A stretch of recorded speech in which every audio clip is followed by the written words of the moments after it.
Hello, and welcome to rePRO Film Festival by mama.film. I'm Leila Med-O'Connor. I'm Mallory Martin. And I'm Debbie Samples. As the founders of rePRO, we're honored to have spent the last 5 days with you at our inaugural film festival. We thank all of the people who have gathered together at the intersection of the reproductive rights movement, the artists and storytellers, the policymakers, the activists, and community advocates for conversations around topics that are central to healthcare inequalities. Together, we need to have raw and truthful conversations about reproductive health issues experienced by 49.6% of the world's population. And we need to question why so many of our fundamental rights and freedoms are tied up in laws, policies, and politics. The world we live in right now is not the world we want for our daughters and sons to come of age in. We're not alone. They are not alone. We can teach them how to commune and communicate. We can equip them with the tools and resources that they'll need to navigate the world justly, with or without a uterus. Without conversation, there can be no awareness, and without awareness, there will be no change. This village has the power to change the world.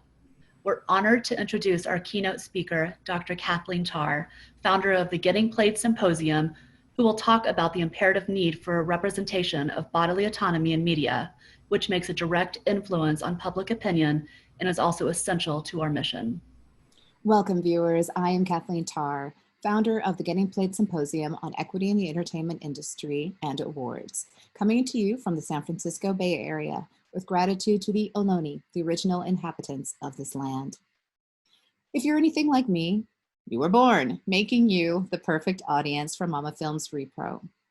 This final day of the festival screens films that explore reproductive choice. As an IUD baby, I am obviously the consequence of an unplanned pregnancy, but I am also a reminder for everyone who forgets that birth control is not 100% outside of abstinence, not even surgical sterilization, which, like the IUD, is more than 99% effective. But those statistics tend to get lost, the societal narrative preferring to believe that only those who don't take precautions find themselves having to choose whether to continue a pregnancy. The untruths get traction, in large part because of popular media. In fact, if we were to judge by the amount of sex on television, pregnancy after heterosexual intercourse is very rare indeed. In real life, a single act has a 1 in 20 chance of pregnancy. For character Elaine Bennis of Seinfeld fame, that means 1 month's worth of sex. Your actual numbers may vary. When I was a kid, I suspect media did convince me that pregnancy was rarer than it actually is. I also recall clearly my impression that when television characters actually did find themselves with an unwanted pregnancy, they would spontaneously miscarry, saving themselves from having to make a decision between abortion and childbirth.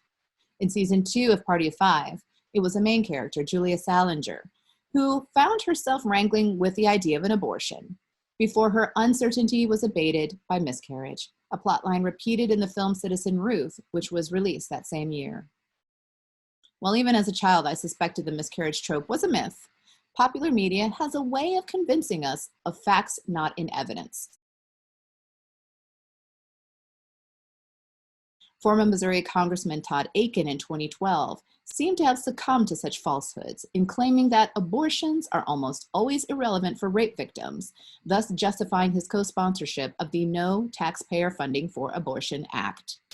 If it's legitimate rape, Akin said, the female body has ways to try to shut the whole thing down. It is this influence that makes theatrical depictions so important. Television and film haven't been absent characters who have abortions, but it certainly is not common and rarely without controversy. When in 1972, the lead character in the sitcom Maude chose an abortion, 24,000 letters of protest were received by CBS, and some affiliates refused to broadcast the 2-part episode, many others refusing the second airing, which nevertheless garnered 65 million viewers.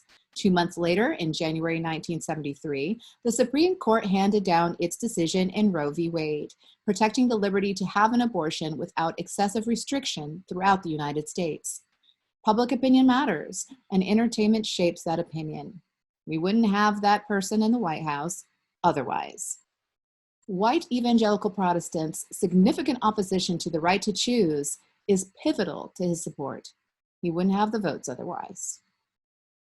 Just as Glad's work that increased visibility of LGBT characters on television correlated with growing support for same-sex marriage, Widening national backing for the right to choose requires popular media address the issue with regularity. UCSF's 2018 Advancing New Standards in Reproductive Health identified 18 plot lines in which a character has an abortion, discloses a past abortion, or considers getting an abortion. 80% of those characters being either Black or biracial women.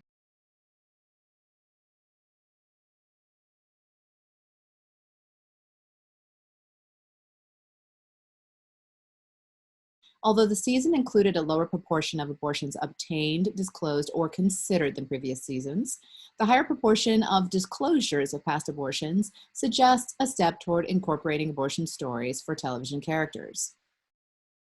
Still, more than just conversation between characters is necessary. It was not until 2015, when Scandal's Olivia Pope had an abortion, that the depiction of the medical procedure was shown on screen. The same year, an article in the International Reproductive Health Journal, Contraception, reported in aggregate, televised abortion stories misrepresent the demographics of women obtaining abortion and the reasons for doing so. Overrepresented reasons being more often self-focused rather than other-focused, contributing to a perception that abortion is a want rather than a need. 1 in 4 people who will have an abortion before 45 years of age already have children. 1 in 10 are considered church women. While popular media depicts abortion as dangerous, it is in fact childbirth that kills 700 women every year in the United States, similar numbers as in the late 19th century. The statistical likelihood of dying from abortion? 0%. As the authors note, on-screen representations may influence public understandings, contributing to the production of abortion stigma and judgments about appropriate restrictions on abortion care. Understanding the particular shape of inaccuracies around abortion portrayals can enable advocates and healthcare practitioners to identify and respond to popular misperceptions. Although we thankfully this year saw a federal judge strike down Georgia's anti-abortion bill and the Supreme Court of the United States find Louisiana's Unsafe Abortion Protection Act unconstitutional, we are continuing to see efforts to legislate limits on access to abortion care in violation of Roe v. Wade. Abortion and the right to choose remain medical, social, and legal issues. But let me offer an overlooked political aspect I've argued for 30 years. Denying the right to choose means rejecting the major point of citizenship. According to the Independence Hall Association, governments are formed to provide the parameters for everyday behavior for citizens, protect them from outside interference, and often provide for their well-being and happiness.